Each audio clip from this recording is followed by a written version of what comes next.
देखालो इशारा धमकाए के तो केरे उठालो बंदूक सटाए के रंगदार देखालो चश्मा पिंधलो गोरी हाड वाला लोग रे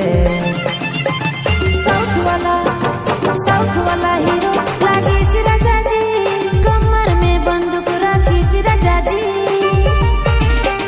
साउथ वाला हीरो लागे सी राजा जी कमर में बंदूक रखी सी राजा जी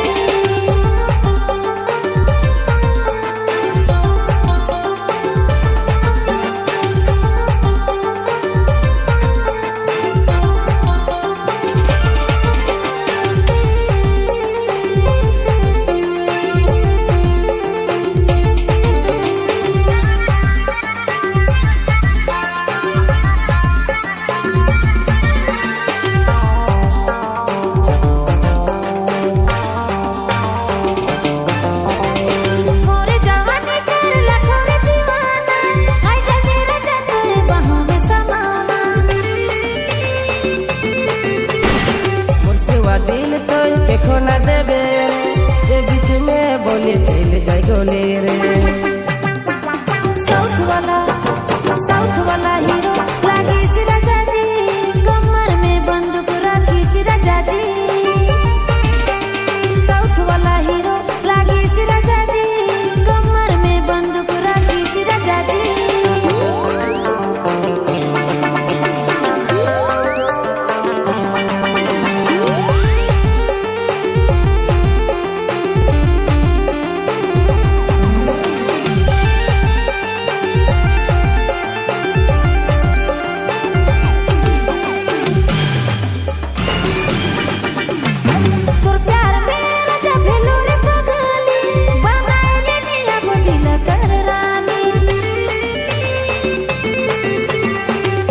बारात लेके आबो तोरे घर में ले जाबो गोरी तो के बैठाई के बुलेट में